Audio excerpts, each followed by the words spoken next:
I think a lot of people have that sentiment. Will he still be the same, even though he's saying what you want to hear? But it's like, okay, they've always said people we want to hear. So like, what makes him different? If you're just banking on, oh, okay, the opposing party is going to fail, that's something that works, but it's Hmm. just not a sustainable winning method. If they're not going to play by the same rules, then why are you shackling yourself? Why are you fighting with one hand tied behind your back? This is your first time on the platform. First time me meeting you. If you don't mind introducing yourself, kind of like your background on the internet and kind of what you do. My name is Stephane. I guess my background on the internet would be the Jubilee video that I was in, where I debated James Talarico. Um, and apart from that, I work in finance and mostly real estate. So, yeah. Gotcha, money man. But was so that was your first time on Jubilee or like any type of debate, or have you done that before? It was my first time on Jubilee. I have not debated before, but I've been on stages before. Hmm. So that wasn't like completely foreign to me. Hmm. So they just for like speeches or like performing. What kind of what have you done like public speaking wise? So I live in Austin, Texas, and uh, Austin has like one of the biggest comedy scenes. Oh, true. Yeah. Um, so I've put together comedy shows and emceed Hmm. those comedy shows before. And I've also brought in like musical artists to perform at my shows as well. So a lot of my public facing work has been basically curating events like that. Boat excursions as well, um, cave diving or spelunking excursions as well. Hmm. Um, yeah, so that's been a lot of my front facing like public speaking kind of work. Gotcha. Yeah, it seems I think it's pretty diverse. 'Cause I know I'm in Houston, so I go to Austin kind of when I can. I know they have a big Hmm. comedy scene, so I do need to check out stuff of that. Some of the comedies in Austin. How do you feel about that experience? Like, you went in, maybe you were an undecided voter. Do you think you've got kind of what you wanted from that conversation and kind of the environment? What do you think you got from that? Uh, did I go from undecided to decided because of that? I don't really think so. Oh, damn. Okay. Um, I think what I got out of it is um, my views about politicians were somewhat reaffirmed, which is that politicians really good at like talking one on one to people and um, getting you to be on their side. Hmm. But I'm sure if it's a different person, they might have a different story than the one they're telling me. Um, so James Talarico, in that regard, does a little better than most politicians, I would say. Um, I definitely like his policies. It was not easy to debate him because I found myself agreeing with him on a Right. lot of Yeah. things that he was saying. So um, I definitely did want to suss out the differences between our positions, though. I mean, that's one of the goals of the debate. Hmm. So I tended to focus on those things. But in general, what I got out of it is that I think he would be a better alternative than what we currently have in Texas. Whether it's going to be better or not, I've learned a long time ago not to put my hopes and aspirations in politicians, and that's one of the reasons why I'm a quote unquote undecided voter. Hmm. But I do think, from what I could tell, at least from face value, that he would be a better option. Better option than, of course, what we're getting like with like Ted Cruz and Greg Abbott, stuff like that. Okay, yeah, obviously. Yeah, a Um, better option than Flying Ted and Greg Abbott and John Cornyn, I believe. yeah. If that's there. So yeah, yeah, I definitely do believe that. Yes. Yeah, he definitely is the better option. And to go into like when you were trying to debate him because you agree with his policy, that's the thing. I know you're undecided because maybe you don't want to do like the party line like Republican, Democrat, but like if you go with like the politicians, what they say and what they're campaigning on, you can be like a few wedge issue voter, where it's like if it's like the minimum wage or like immigration, and you see one one candidate doing that, you kind of would lean more towards them instead of being like, oh well, it's I don't want to vote Democrat because XYZ.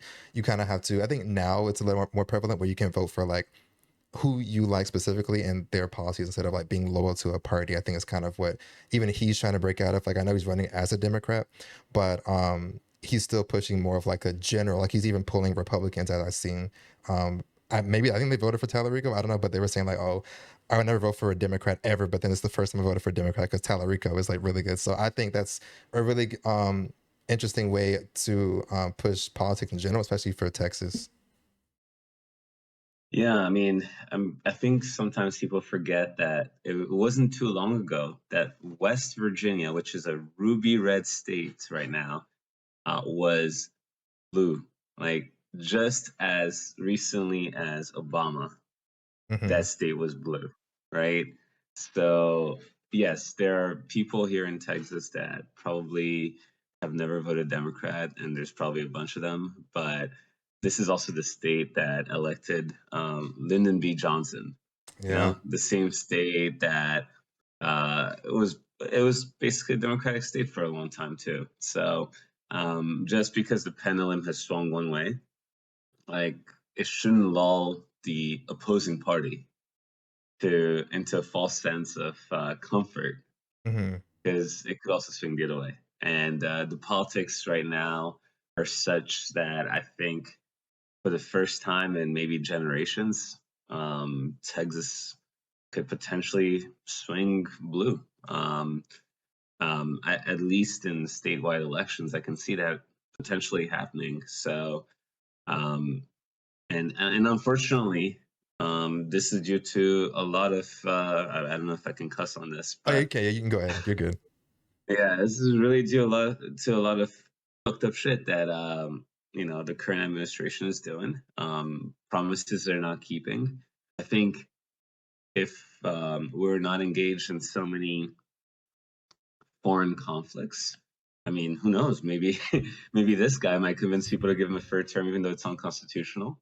But with him just like escalating conflicts around the world and all that, and not really focusing on the issues that affect people at home in Texas and the U.S., it's really pushing a lot of people away from the Republican Party, and I think into the open arms of the Democratic Party. So yeah, there's a lot that definitely change the state. Yeah, I can see that's kind of why I'm being a little more engaged in Texas politics, even though I've been in Texas my whole life. But like, I would just always see it as like, oh, it's the red state, whatever. He'll just stay. Like, I mean, I'll have to always look outwards because Texas will never change. But we're seeing that now with, of course, how Talarico is running his campaign. But the same thing, how like MAGA and everything are running their campaigns and where they are now, it's like when like the pop politics, like oh no tax on tips, oh no immigration, stuff like that. So and they don't fulfill on that, and I don't want Talarico to fall into that where it's like he has these simple issues, but when you get into power, it maybe is harder than it seems, and you don't get it done, and then they end up scrutinizing you for that. So while I do think he has a really good message, a really good campaign, it's still more of the action. Like, how will that actually play out? That's kind of because I mean, since I didn't really know about Talarico, it's kind of a gamble for me, kind of because like I know he's a really good speaker, really good ideas, but it's still like, okay, will he just be? I think a lot of y'all have that sentiment. Will he still be the same, even though he's saying what you want to hear? But it's like, okay, they've always said what we want to hear. So like, what makes him different? So yeah, what do you think? I mean, I've seen him be really good at campaigning, Hmm. and the reason I say that I think he's good at campaigning is he's focused on a class divide, the rich versus the poor, Hmm. and that's something that is that crosses party lines, right? So if you're focusing on culture war issues, or you're focusing on religious issues, or there are a lot of hot button topics you can focus on the campaign. But what he does is, I think he followed the Mamdani playbook. He also followed the Hmm. same playbook as Bernie Sanders, which is, let's focus on what unites us, which is class divide, inequality that's occurring economically, the concept of a K-shaped economy, which means that whenever there's a recession, when we're on the recovery swing of that, a lot of the gains tend to get reaccrued more to the top than to the bottom or the middle. Hmm. And that playbook, I think, is a playbook that's shown to be successful. There's a lot of people that think that if Bernie had won the Democratic primaries instead of Hillary Clinton, that we would have had him as president, because his politics are very popular. So class politics is what James Talarico is leaning into, and I Hmm. think it's really doing him a service, um, and it's really creating an opening for him to bring on more people than he traditionally would have.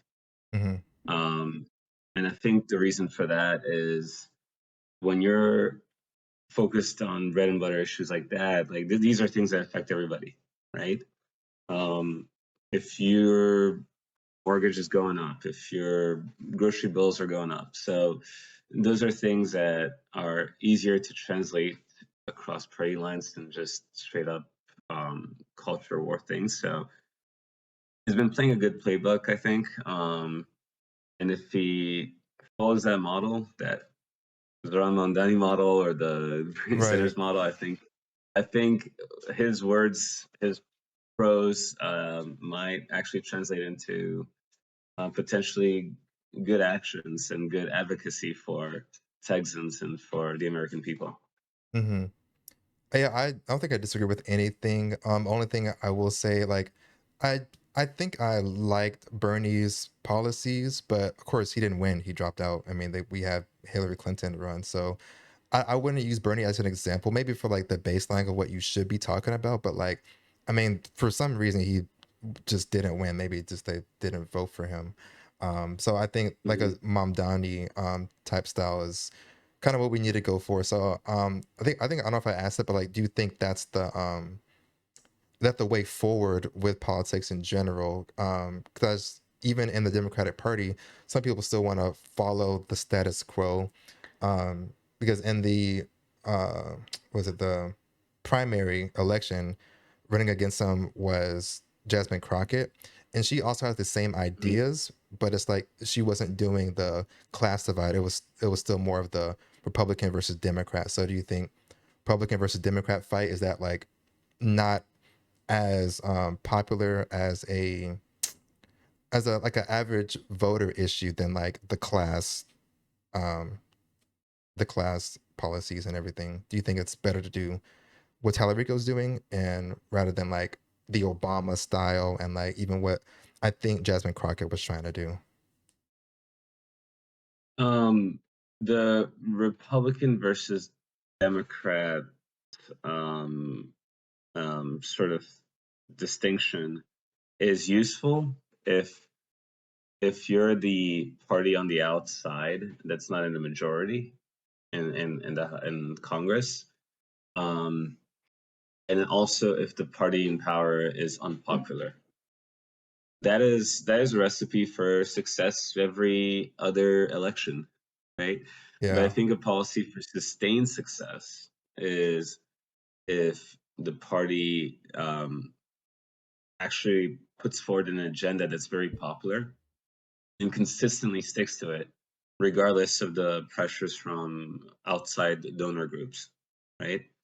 So I think that model is a more sustainable model politically, and a more likely to succeed political model. One example I'll give is um, um, our former president during World War II. Mhm. I, I don't know why I'm blanking on his name, but The president during World War II. Uh Roosevelt, I think, Uh, FDR. yeah, Yeah, yeah, FDR. yeah. It was So FDR. when he was in power, the Democrats won like election after election. They had supermajorities in the House, the Senate. They had the White House. I mean, he got elected 4 times. He had policies that were extremely popular, the New Deal, right? Hmm. And when you have a policy agenda that's really popular and that's making material changes to people's lives in a good direction, then the American people will reward you by keep voting for you. Now, if you're just banking on, oh, okay, the opposing party is going to fail, and when they fail, then the American people will be like, we want anything but this. And the only other option we have is the Democratic Party or the Republican Party. Then that's something that works, but it's Hmm. just not a sustainable winning method. And not for like at least repeatedly winning elections in a somewhat predictable way. Right. Yeah. In terms of like Democrats versus Republicans, you can I can agree with like um them running on issues and then not really fulfilling it. But I still think, of course, the Democratic Party is the better party. And you can say like, oh, maybe they drag their feet in some issues. Maybe they don't take serious initiative. Where that's maybe where the Republicans can swoop up their voter base and maybe on some culture issues. But it's still kind of hard to where there's things that have still been done even in the Biden era where it's like he did a lot of things in the background, but you don't see it. And I think when people don't see it or feel it within their like daily lives, they feel like they're not doing anything. So I think going forward, it has to be of more what you can do for the people directly. So yeah, I don't think we disagree. So we have to just have a new way to message and deliver on that. Um, and I think Talarico, like he kind of has that. He kind of has that in them, kind of what we need to move forward with the party. Mhm. I mean, um, well, I mean, one thing that definitely works, I would say, is like I said, focusing on those bread and butter issues, but Hmm. also at the same time, um, James Talarico, and he's also not falling into the traps that were set for him Hmm. in a somewhat surprising way. I remember there's some sort of manufactured scandal where he apparently said like, I didn't know that I was going to be running against a qualified black woman or something like that. And Oh it my turns god! out that it was something that was completely manufactured, at Right. least from what I've heard.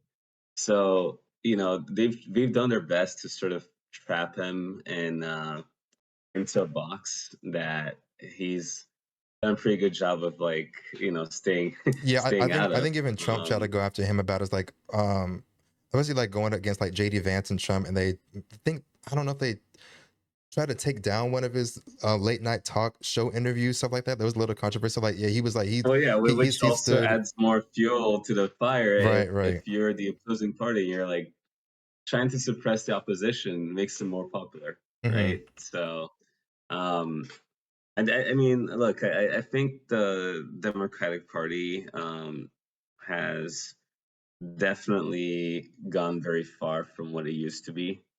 And James Talarico offers something that's not very and not very in alignment with the current Democratic leadership, and which is a more populist message.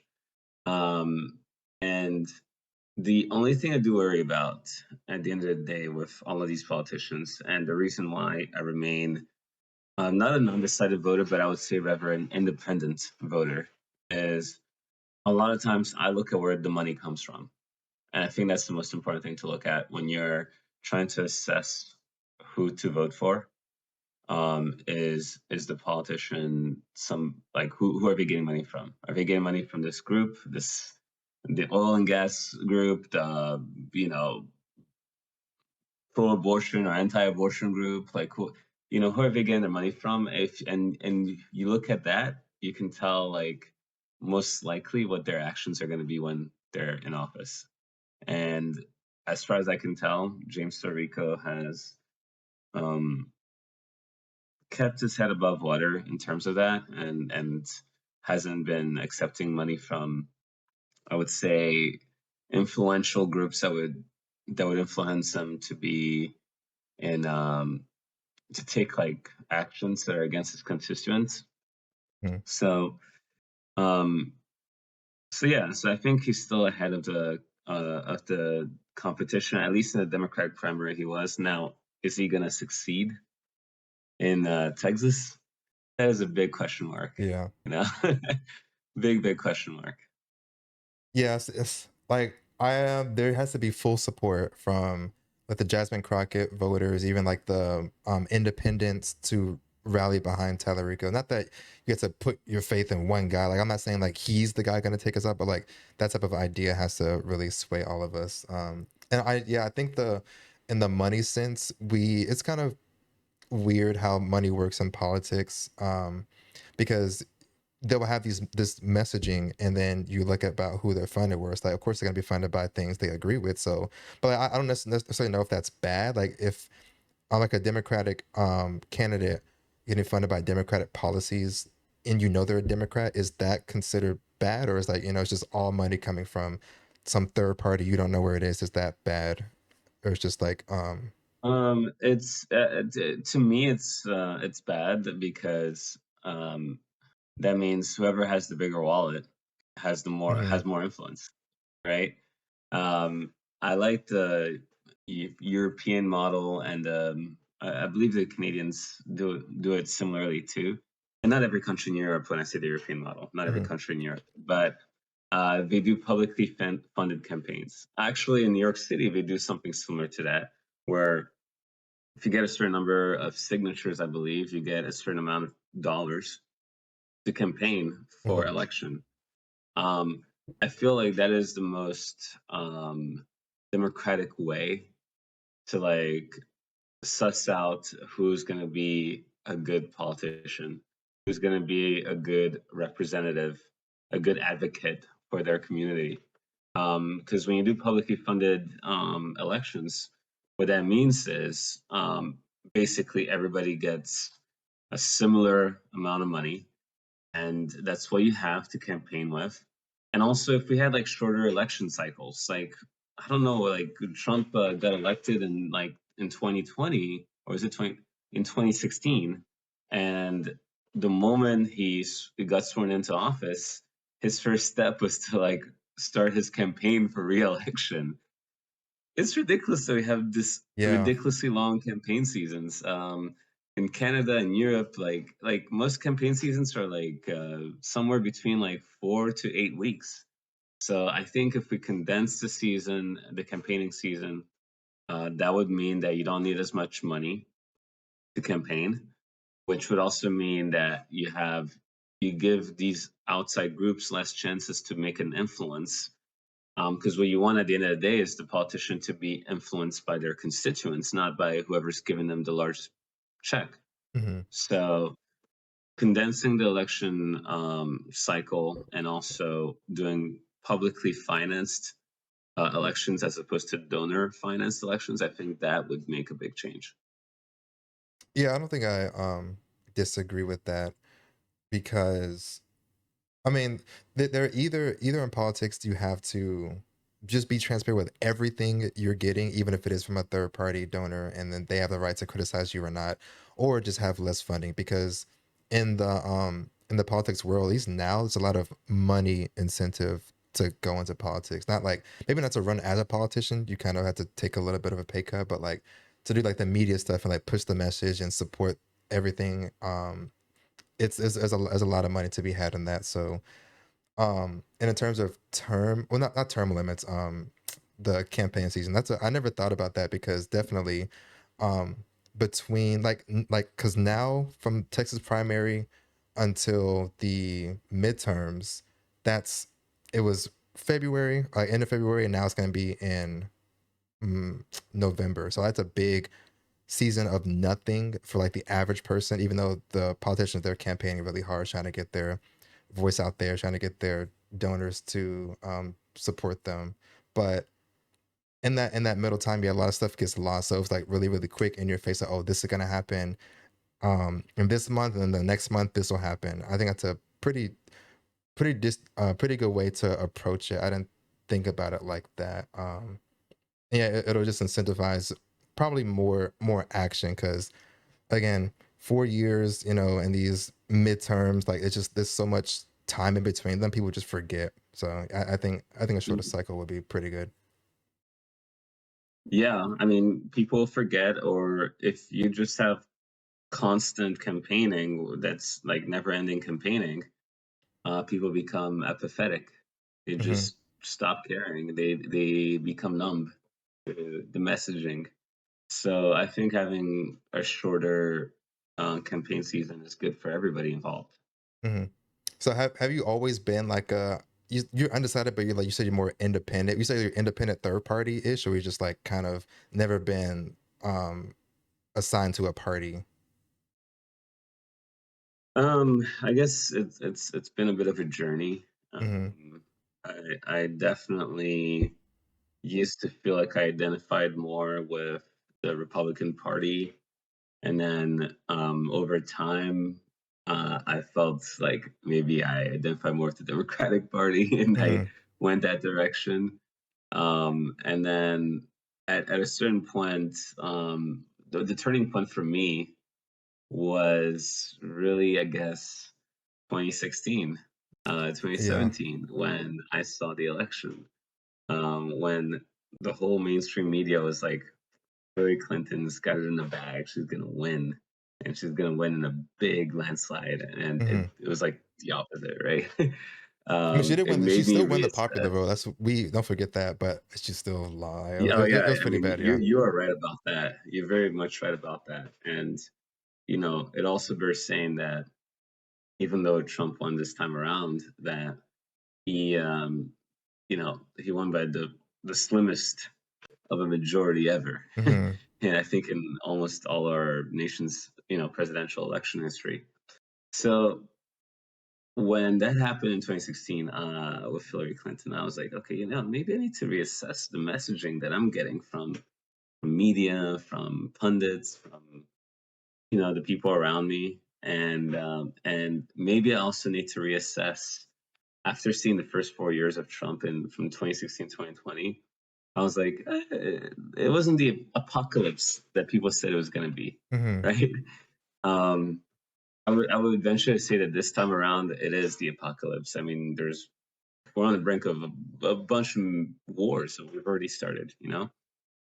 Um, so it made me reassess again at that time, and my conclusion after reassessing my position within the American political system was, at the end of the day, most of these people are funded by the same groups, whether it's the Democratic leadership or the Republican leadership. The same donors that donate to one donate to the other people. So they have the same incentive structures.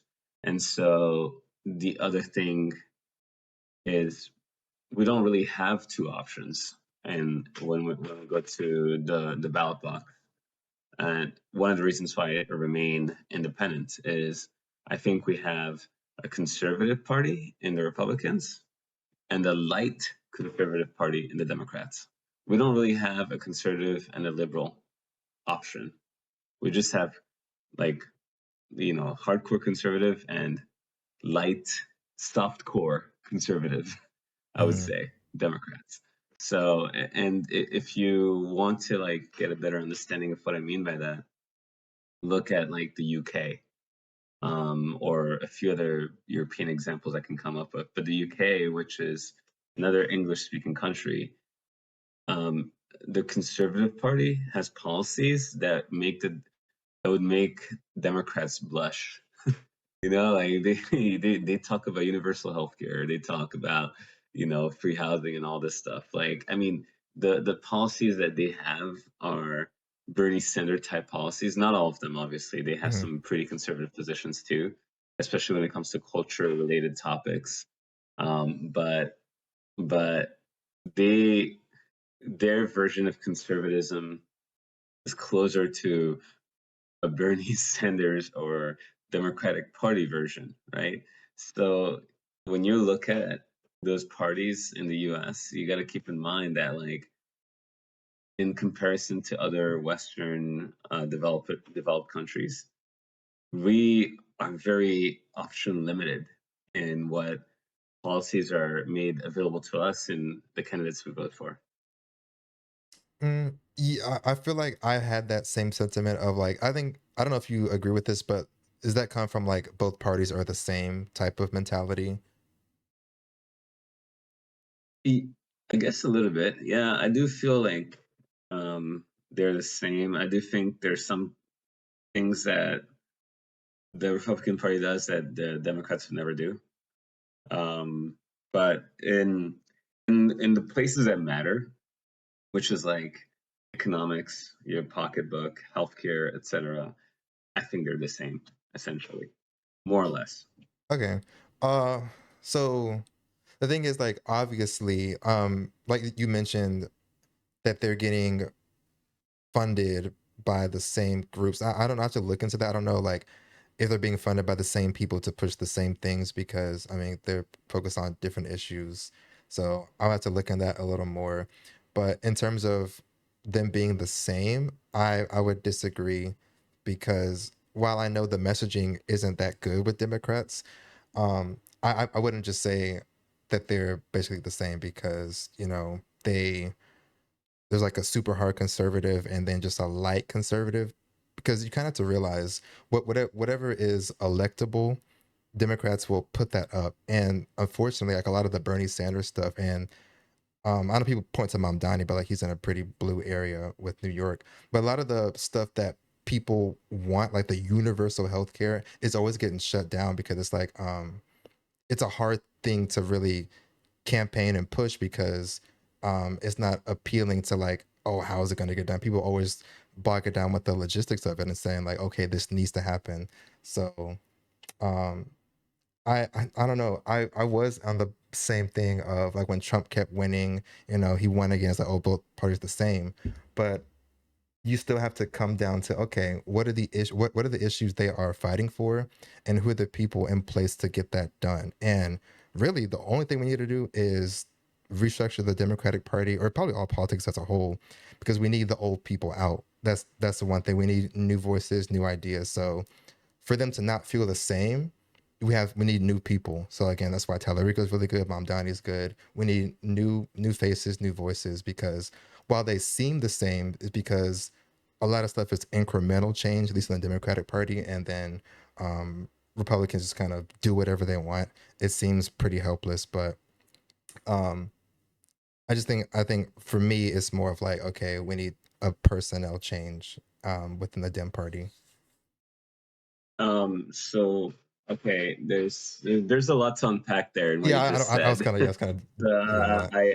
Because I have some I guess strong opinions about a lot of the things that you brought up. In terms of like electability, right? You said Democrats, you know, will put up whoever's electable. I mean, everybody said Donald Trump wasn't electable, right? Like, I Um, mean, Hillary Clinton and True. Yeah. everybody else, they're like, I wish it's Trump, so because we know that if it's him, we're gonna win in a landslide, right? So the electability thing is an albatross around Democrats' necks. When I say I think electability, I mean like not necessarily like just the person in general, but like what are they pushing for? What are their policies? mhm. Well, I do believe that if you look at polling, like, and you poll like the stuff that Bernie Sanders talks about, you know, universal health care, free education, etc.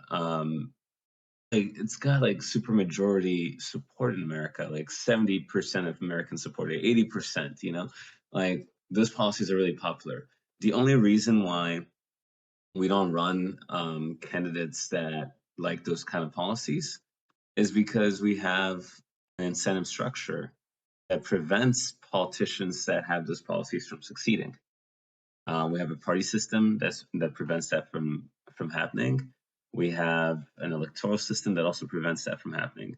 So so yeah, so even if you look at the issue on the on the topic of like electability, when you look at issues, those are the Bernie Sanders issues. The Bernie Sanders positions are the most popular.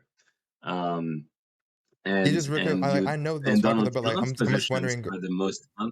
I'm just wondering why isn't he getting elected? This is the most popular issues. We want free healthcare. We want, raise minimum wage. But like when people have that, why are they getting shafted out? Why are they dropping out of races? Like there has to be something that's wrong with these Yes, good because messages. you have Democrats who run saying like, "Hey, we're gonna give you, free childcare, and you're not gonna have to worry about paying for, to have your child being, babysat or whatever. We're gonna pay for free education." They run on that, but then they don't deliver on it. And so people get jaded. So they give the Democrats a chance. They're like, "Oh, we like those policies. They're very popular, and so we're going to give you a chance. We're going to vote you into office." They voted uh, the most recent landslide election that happened, I think, is Obama's first election. He had a supermajority in the Senate, a supermajority in the House, and he was president. And he ran on all those things, and he did not deliver on most of them. I mean, he made like incremental changes. And I think people, which is another point that I think you brought up about incremental change, people are tired of incremental change Mhm. because incremental change is not happening at the same pace as actual Right. Yeah. real life bullshit is Of going course. on. It's like we're gonna give you a 3% raise this year, but inflation is 5%. Yeah, Hmm. they're like, okay, that's incremental improvement, but you're still behind. You're further behind, as a matter of fact, because like inflation is like 5% instead of 3, right? Hmm. So people don't like incremental change. So whatever candidate comes to them and says, we're gonna just blow up the system and start it from scratch, or we're gonna, you know, um, just take a completely different approach, they'll give them a shot because they're like, well, we've given you guys a shot. You said you wanted to the same thing that we are telling you we want. They did not deliver. So therefore, we're gonna go with the other party this time around and see if maybe they'll deliver or if their way of doing things is maybe better. So I think that's one of the reasons why you have very popular policies that do not always lead to election outcomes that you would think. Um, but yeah, I mean that's part of the issue going on here. Hmm. Is that the party that is promising these things isn't delivering on these things. And again, like I say, follow the Mondani model. If like Mondani said all these things and people are saying you can't do it, there's no way you can do all this. Within the first month, he's already gotten like universal health care for or universal child care, etc. Um, he's making leaps and bounds where people said he wouldn't do it. And I would venture to guess that if he keeps that up, he's going to get reelected easily if he keeps it up. So that's the model to follow. Like deliver on the promises that you said you're going to deliver on, and you're going to get reelected easily. Definitely. Yeah. I mean, I don't think anyone would disagree if you running on something like deliver on that. That's pretty obvious. I think that's why people would vote for somebody like Mom Donnie or even Trump, because when we're talking about like the incremental change, what I mean is that not that like, oh, you're gonna get a raise with like 5 cents within a year. It's more like incremental change within law, because law is a pretty slow process. You have to um, pass it through the House, the Congress. You have to get like everyone on board with like what you're trying to do. So it has to be electable issues to run on, and then when you get in there, you then have to appeal that to the house, the seats and everything. So like let's say if Kamala won, I don't know if she would. I'm not saying she would be the same as Trump, but I don't know how much she would get done, in the sense of like they would just shoot down all her ideas, because like we're not going to do any of that, because I mean we wouldn't even have like a high majority anyway. So it's like how Biden, he was trying to whether you agree or disagree, but the student loan thing, he tried it. It was a really good thing. Lefties loved it. But then when it went through the courts and the weeds and everything, and there's like, oh, we can't do this. So like, okay, well, I'm just not going to do it. So that's not even a failed promise on him, because he still did try to do it. He didn't just, not try. It was like, okay, I actually don't think they, he tried that hard, to be I, honest with you. I disagree, because I'm gonna have to look at it a little more recent now, because it's been a while. but it went through several hearings. You know, they I think it was about to go through, but they kept shutting it down.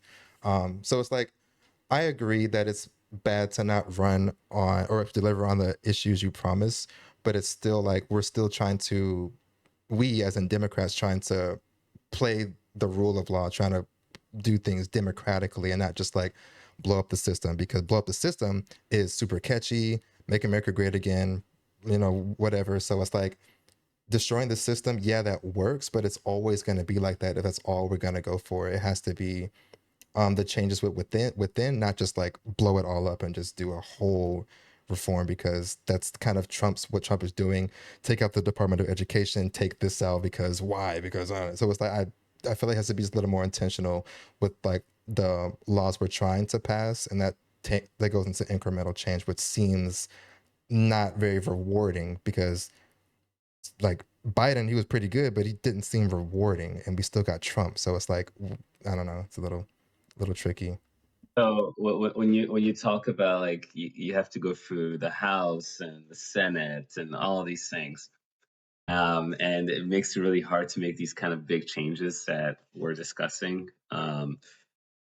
I I tend to disagree that that's the reason why we haven't had massive Mhm. change, and the reason I'll give you for having that position is we want to go to war. You know how easy it is. It's yeah, it's we pretty should easy. Yeah, we should go bomb Iran, yeah. bomb, Venezuela. Like we're supposed to ask Congress for approval. We don't do it, Well, right? okay, no, no. Like When we say we, that's Trump. the That's just Trump. resources, the That's Trump. money. Just him, because he can just surpass Congress, do whatever he wants. I don't think it's like we as like the structure, like the Then America. the Yeah, Democrats should play fire with fire. If we're not going to play by the same rules, then why are you shackling yourself? Why are you fighting with one hand tied behind your back? because we're If still Trump is trying going to to. break the rules, then break them, but break them in the people's favor. That's my position there. I'm I'm like, damn. Like I almost agree, but it's like I just feel like it would just be the same pendulum back and forth. Where it's like I know it sucks that we have to be, the grown-ups within the room when Republicans can just surpass Congress and just Trump. Yeah, Republicans, Trump can surpass Congress, can take over Venezuela, bomb Iran, do whatever they want, while we are still playing by the rules. Like I know there has to be like a change in that, but I don't think that's a bad thing to do. But it has to be like more of, hey, you can't do this again, because if you do this, there'll be consequences. Right now, there's no consequences within that. I think if we had a Democrat running for president that said, I don't give a fuck about the rule of law, and I'm going to do whatever it takes so that I can give you free healthcare, free education, and I can make your life cheaper, your grocery bills cheaper. And if I have to circumvent Congress, that's what I'll do. He'll get elected. I mean, that's what basically Trump did. Trump was like, I don't care what anybody says. I'm going to do what I want, But he didn't and his say supporters he are was like, gonna okay, circumvent we like Congress. that, you know. Hmm? I was like, he didn't say he was gonna circumvent Congress. Though we just kind of did it. Like we thought. I mean, I don't know. Maybe it being a little bit too He good. did joke about being a dictator just for one day on day one. For That's what he's saying. People asked him about it, like that, because I remember in several interviews, people asked him like, "Oh, so people heard about you becoming a dictator?" And he's like, just only on the first day of my just one presidency, and day. after that, True. I won't be a dictator." So, I mean, if he can say that, I mean, that's essentially saying it all, right? hmm Again, I just that approach is just very. There's a high chance where it backfires, where it's like because the reason why they're doing this is because they think we've done it. So it's like now if we actually do what they think we're doing, they have all justification to kind of swing back at us. So that's to like fight fire with fire in a more strategic way, not just like do what they do. But you're also ascribing some kind of honesty to them that they don't really have. Like Republicans are going to accuse Democrats of things Democrats are not doing, whether Democrats are doing it or not. hmm They're going to say the Democrats have, a pedophile ring in a pizza shop, and somebody's going to go and shoot up that pizza shop. If you remember that incident, hmm even though it's not true, right? They will use whatever tool is in their arsenal to like win an election and make the other party look bad. Democrats, I don't know why, for some reason they keep tying one hand behind their back. If Republicans are saying we're going to gerrymander our states so that we get the most amount of seats in the House, um, then Democrats should do the same, and which is something that's happening. Like um, out here in Texas, Greg Abbott said we're going to gerrymander the place, and uh, Gavin Newsom in California was like, okay, if you're doing it, we're doing it too. Hmm. You do have to play fire with fire because otherwise you're gonna just fall way further behind Hmm. until the system is not even in a recoverable mode, right? So that's those are my thoughts about that. Yeah, that still kind of goes back to how I was saying we need new dim leadership. Where it's like we have the ideas, but like the will probably isn't there as much because they're older, they're comfortable, whatever. They can still get elected and maybe kind of push back on Trump and maybe get reelected. So it's still we need more leadership to push this positive message. And kind of, we just have to again, we have to make sure that this doesn't happen again because the way that you can just make up lies about the other party and just get away with it and you're just blatant lies. It's crazy. So there has to be somebody who can push back against that. And I feel like we're just kind of still playing by the rules, which we should, but like how you said the Gavin Newsom thing, we should do more stuff like that where it's like we're playing within the rule of law and everything to get things done, not just like the Trump overthrow everything, take away stuff, and then put in. I mean, it could be good, but it's just more like just don't you don't have to destroy everything to get what you need. You can still work within the frameworks. Yeah, I mean, I'm not an advocate for breaking the law. Yeah. So if anything I said made it seem like I would advocate for that, that's not really my intention. Hmm. I do believe Republicans are getting away with a lot of things that Democrats get away with that are still within the bounds of the bounds of what they're allowed to do when they're a majority ruling power. So um, I just think that I would appreciate to see more fight coming from um, the left wing of our political parties, because then that'll provide people with a true option. Because right now, what I see is like I was very wrong in this past election. Like I told myself that like Trump was not a good president, but he was not terrible. Like people thought he was going to be in the first term, so maybe it's going to be status quo, right? It's going to be the same as from him to Biden to back to Trump. I did not vote for him.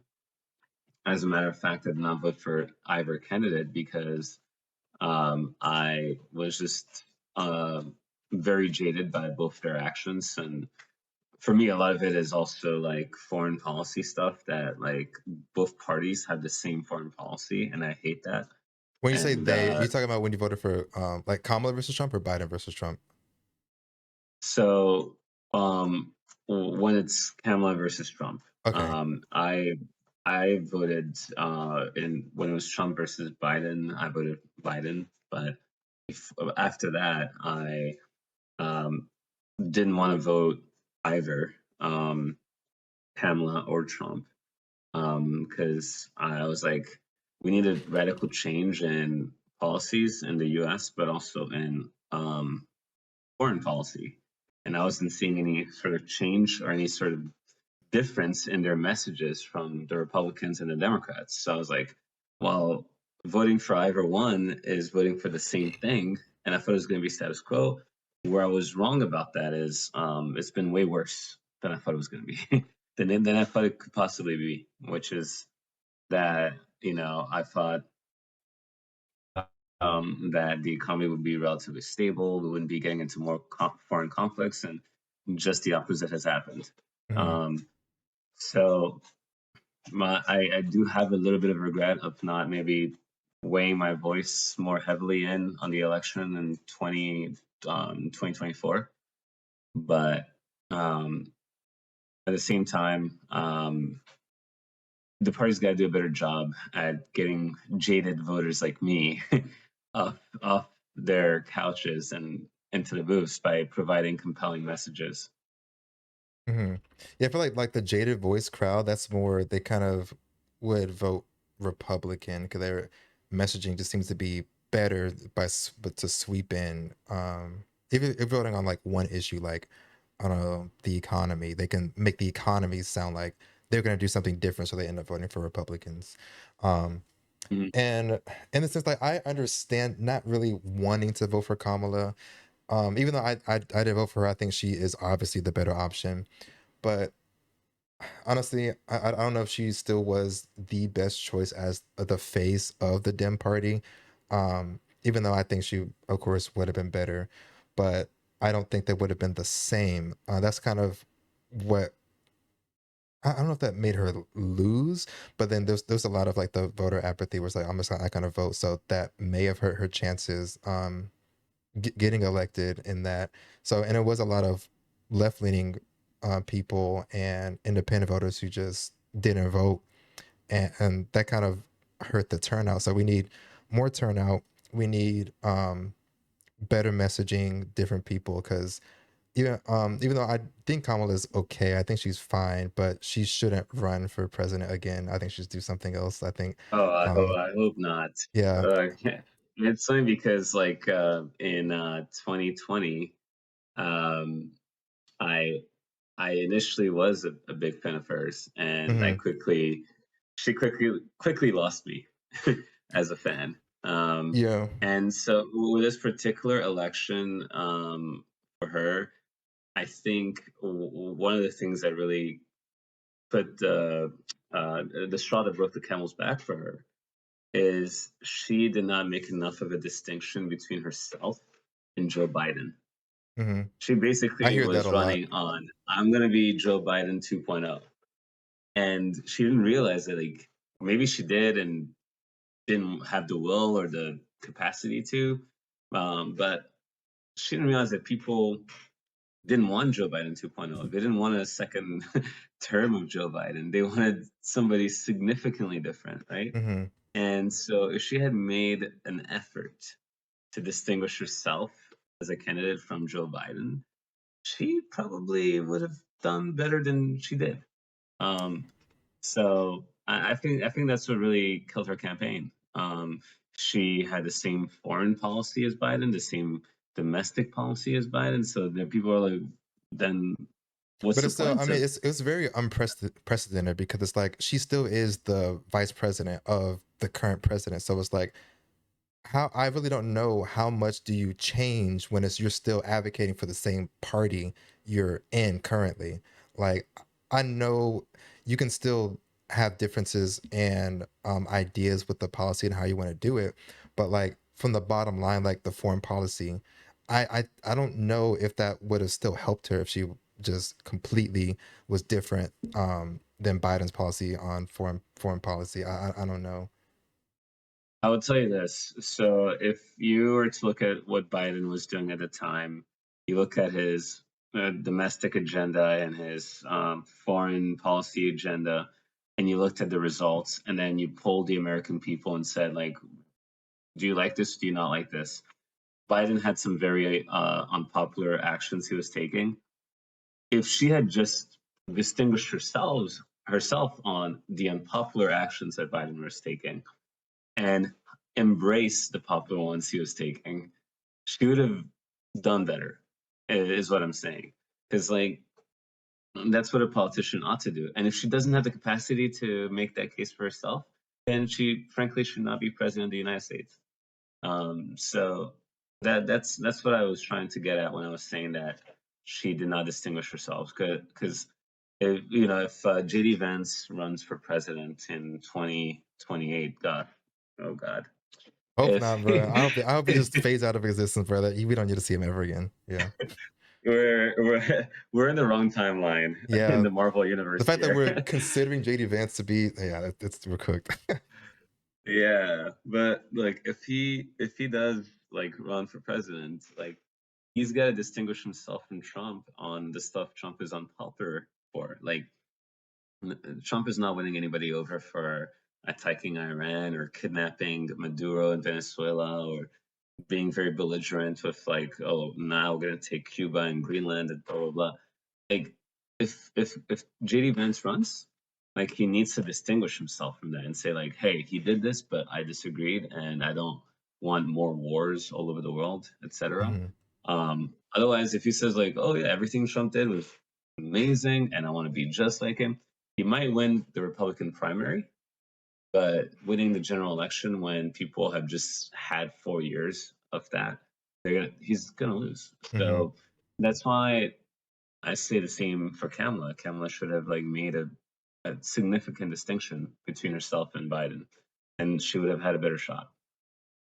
Yeah, I could agree with that because that does differentiate you from, of course, the party you're running against and who you're with. But like, it's still, I don't know if that, for her to even have a difference in policy from Biden, I don't even know if that will still win her the election because you still have to remember she's a woman and she's black. Like I hate that that's a thing, but it's like even if she did everything right, there's still, she was playing so far from behind that it's like I don't even know what she could have done. Like if she would have won, that would have been a miracle. And again, she wouldn't get anything done because we wouldn't have the majority.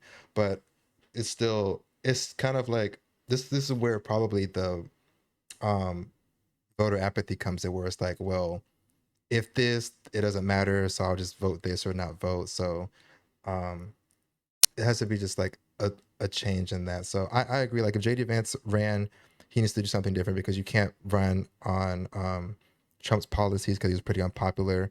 For Biden, he was unpopular publicly, but it's like, yeah, we had a lot of inflation, but you still remember COVID.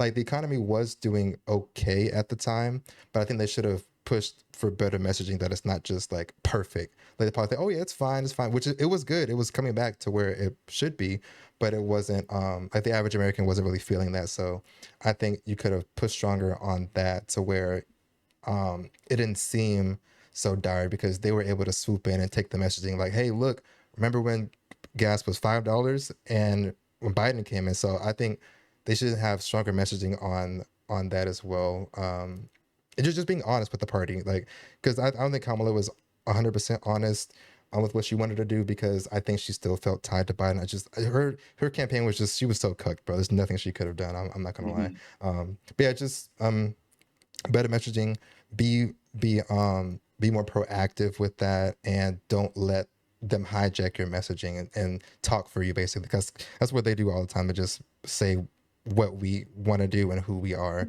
without us having a chance to say what we want to do.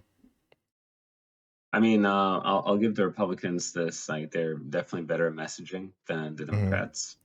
Um, and the Democrats definitely could do way, way better at messaging Hmm. and advocating for themselves. Um, but I think one of the things that holds them back is the reason they don't have good messaging is they agree substantially with Republican policies. At least the people in power. I'm not saying like the Democratic base, but the Hmm. people in power, the Democratic senators and Congress people do substantially agree with Republicans in a lot of things, and they don't want to upset their donors by advocating too much on like the good stuff that they've done that are anti-monopoly or anti, you know, um, corporate greed, etc. Because like they don't want to upset their donors. So, Hmm. so again, one hand behind their back. But at the same time, you did mention something that I did really want to quickly touch on. Talk about Kamala being a woman and being black. I I've read up and looked up different interviews and stuff. People saying like, "Oh, there's no way America is going to elect the black man for president," and he won in a landslide. Hmm. So honestly, I don't think that America is like so bigoted that they wouldn't elect somebody like that. I mean, they did. I mean, Hillary I know, Clinton but won like that was as a such a, popular vote, Obama was right? such a different time. Like I agree, Obama was president, but we've had Trump twice. He's ran 3 times. We had J6. I don't know, like, oh, it wouldn't happen, or it not like we can't elect a woman president who's black. But like again, I see in Texas with Jasmine Crockett, same thing as Talarico, and she didn't get she didn't win her primary. Like I don't know if I'm not gonna play the race card, but I'm saying like I wonder if that was still part of it. Black woman running in Texas. Who cares? I'll just vote for Talarico because he's white.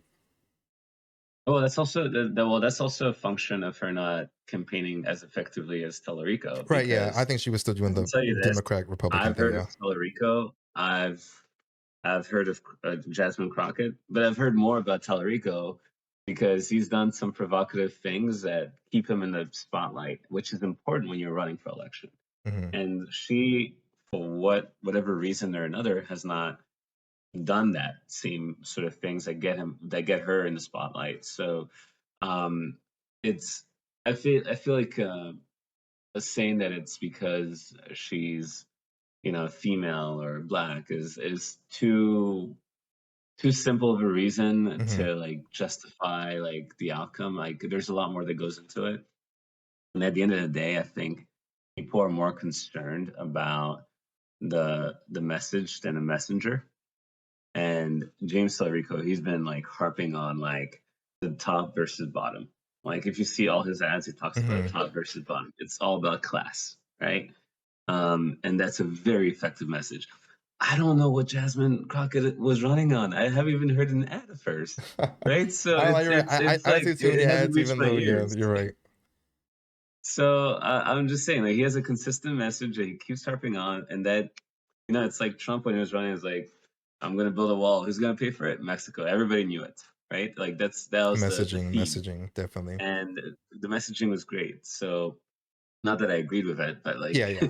like in terms of like getting a message to stick, like repeating it, and having a very simple one that sticks with the voters. And James Talarico has a similar approach to Trump, I would say, where he's had a very direct, simple message that cuts across a lot of filters, and that's why I think he's gotten the outcome he got by winning the primary. Hmm. Yeah, like I wasn't trying to play the race card or woman card, like, oh, she was never. But like again, I don't know. People still don't realize people don't like women, especially in power. So it's like, even in my chat right now, I'd vote for Kamala because she was a woman. That's people think she's a woman. Like, I don't want to always Mm. say that's why she lost, but like that's always going to be a handicap. So I don't know if we're ever going to change that, but maybe just we have to have somebody likable. Like people like AOC, but then people don't like AOC because she's still, I don't know, still on that. I don't know. Would you call it like a dim sock, like a it's kind of like socialist? I know people don't like that for policy. AOC is an interesting one because she sort of like tries to play the insider game, but keeps portraying herself as an outsider. So when she Hmm. first got elected, she there's one famous incident where she camped outside of Nancy Pelosi's like office, and she was like, "Hey, if we don't change this procedure, like we're not going to leave it." I think it had to do with um, members of Congress being able to purchase stocks in the stock market, Hmm. and they have insider knowledge. They can move the market. Like it's the very definition of insider trading, right? Um, and I think that's what she was outside of Nancy Pelosi's office doing. Now, would AOC do something like that in 2026? Absolutely not. No. Because she's become very much an insider and she wants to appease the party leadership because she's thinking about her future in the party. And so her thinking is not as radical as it used to be. She still has like very good policies, but she's not willing to go to the same steps, the same Hmm. length to defend those policies or make sure that they get a fair shot in getting enacted. Right. 'Cause I think now, like making a name for herself, when she was coming up, it was easy to run on those issues because they're like Mamdani. They're down to earth. They help the people. But it's like now when she's really in the game, many years in, she realized she has to play politics. So like I know it seems like she has good ideas, but oh, she's just gonna be one of them. But like she realized there's a long game to play in this. So I think if Yeah. she just gets in and keeps the messaging up and still has her same core beliefs, it'll be okay. Even if she seems like, oh, she's the insider, she's one of them. But like, okay, we're gonna have better outcomes. So like, I mean, if she ends up being one of them, but we have healthcare for all, I mean, I don't think you would be mad at that. I don't know. Maybe it may seem kind of shady because you don't know who the No, money's I coming mean, from. absolutely not. Like at the end of the day, for me, what matters is like the what's delivered. Right. Like if you deliver good results, like I really didn't care how you do it, you know. In a way, to an As long extent. as you're not like killing other people in different countries to do Yeah. it, hmm then As I'm I'm not okay like with it. to an extent, like immigration can be a problem, but it's the way you do it. So yeah, it's this. Hmm. Yeah. Gotcha. Let me see. Do you have you still have some time, or do you have to go? Or do you still have some time to chat? I got a few more minutes, Okay. then before I have So to like, go. so I guess we'll end it off in like what will make you, because the midterms are coming. What will make you vote? Basically, just in general. Because I did you vote in this primary for Texas? No. No, no, I did not vote in the primary. And as a matter of fact, that's really a fault on my part because I did not realize that Texas has an open primary. hmm I used to live in like Virginia Okay. and also California, and in Virginia we don't have open primaries as far as I can recall, but I could be wrong. So I did not want to get involved on the party politics level, but in terms of the general election in November, yeah, absolutely going to vote.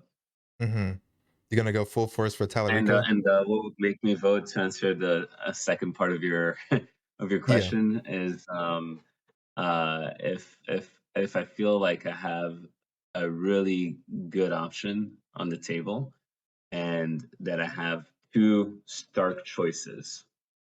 Like choice A is considerably better than choice B, then yeah, I will vote. And I think the way things are heading, I think it's very possible that um, I could end up planning my support to James Talarico, but I can't tell. That's not right now. I cannot tell. Well, But I what? think Okay, wait, go ahead, my bad. if I had to uh, play it out as of March 14, Uh huh. 2026, today, and I had to vote today, then with a gun to my head, then yeah, I Oh probably yeah, would be at heading. first, gun to your head. But Yeah, let's see what happens. Let's see what happens. definitely. Yeah, that's interesting.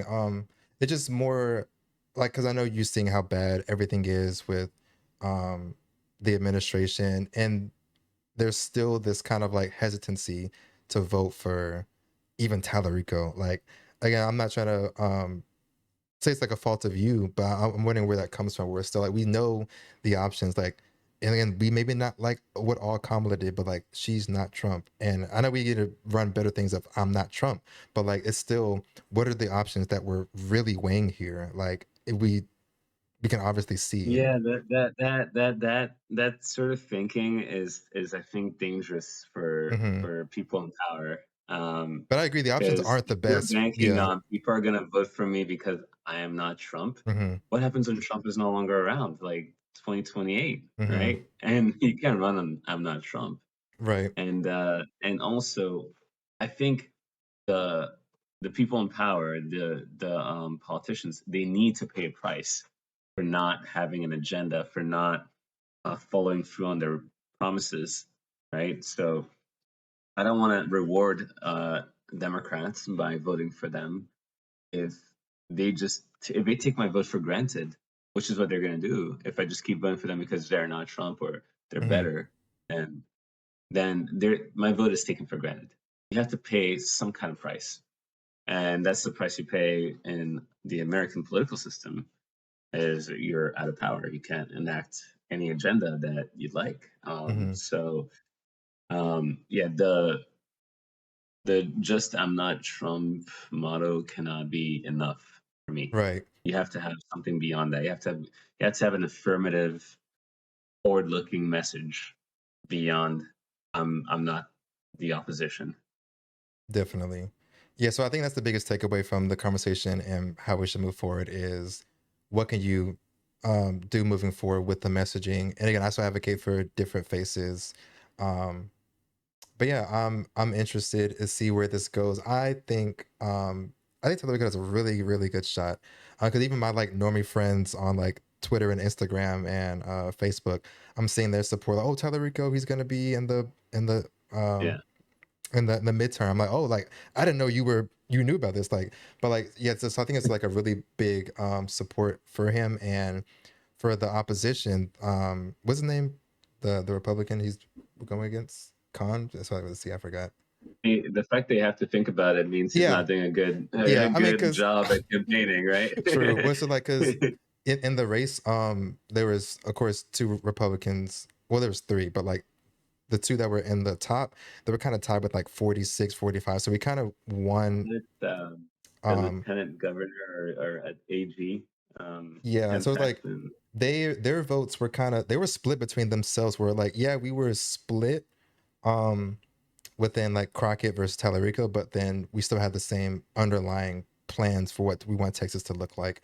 Um, Mhm, they're just like we just wanted to keep Texas red, and no matter what we are, what we do, just keep it red. We don't want any of these liberals in here. Yeah. So mhm.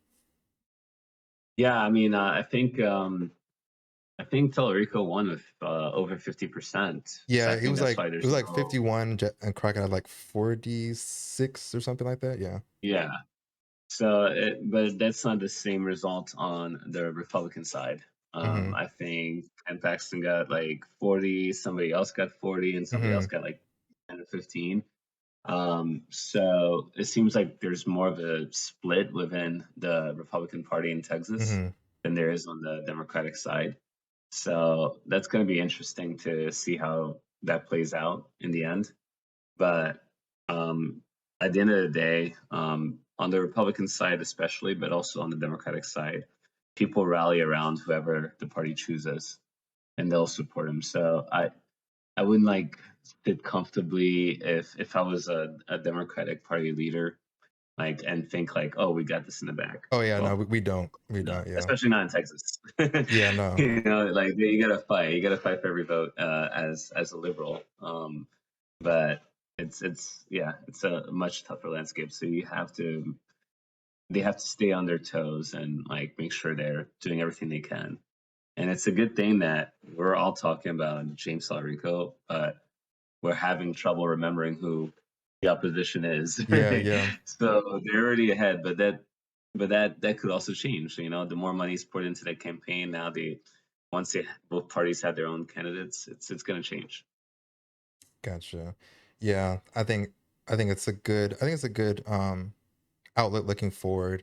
And one thing I'll just mention real quick, I think voters, um, the the amount of people voting is up because even I've never. I mean, I'm 25, so it's like I could only vote for Biden in 2020, and I didn't really wasn't really too into the local politics. So like, it was my first time voting for a primary. So like, voter attendance is up. So like, we can get attendance up instead of not the oh it's the same thing. Texas is gonna be red. We need to just bring those people in just to all galvanize around Talarico and then just literally outvote the Republican Party. Mhm. Yeah, I mean, it's possible. I Mm-hmm. think he has a better shot than what's his name, Beto O'Rourke ever Mm-hmm. did.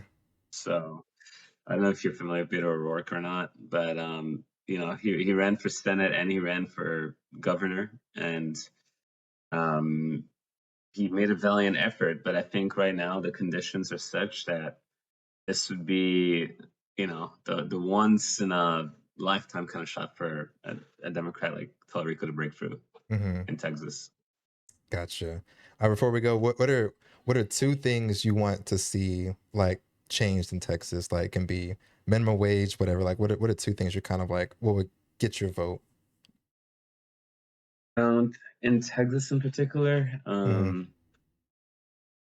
I'd like, I guess one thing that would be interesting is if they put some kind of cap on how much venture capital and private equity goes into homes. Mm-hmm. into houses because Good one. that was driving up housing prices a lot. And I was looking at houses, and it was impossible because like I know it's so somebody in crazy. private equity will come and give like 20% above asking price and Right. get it right off the market.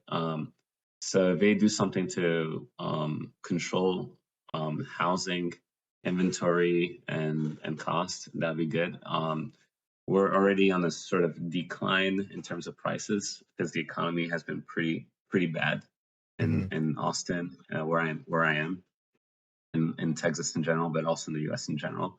So our housing market has been hard hit. So Mm-hmm. prices are on the, but I would like to see that become something that is a sustained trend of those prices being relatively more affordable than they currently are. Um, and then another change off the top of my head is if we could get better infrastructure. Mm-hmm. Oh Like, yeah. every time the temperature goes below like 35 degrees, I know you're like we got sitting on the power edge of your shutting off. Like, seat. oh my god, yeah. You don't know if we're gonna have another freeze and like your pipes are gonna burst and all that. Yeah, like Mm-hmm. I was here when the freeze happened, and Mm-hmm. if we can like do something to like shore up our infrastructure, that'd be great. And also make sure that it's not that our utilities aren't being hijacked by AI data centers that are Yeah. using, jacking up the prices for everybody. Um, yeah. I think those are good things. Yeah, because that's Texas is mainly known for like housing, even though like it's expensive now, but like people come to Texas because it's somewhat more affordable to live. So Hmm. better housing market and prices and energy efficiency, with the power grids and even with like just the storms coming in Texas in general, we just need to be more proactive with that because it's the same. But yeah, Absolutely. I think that's it. I appreciate it. You can shout yourself out, give your socials or anything. Oh yeah. You can follow me at Stephane the Man on Instagram. Stephane Stephane. So French spelling, and just for everybody out there.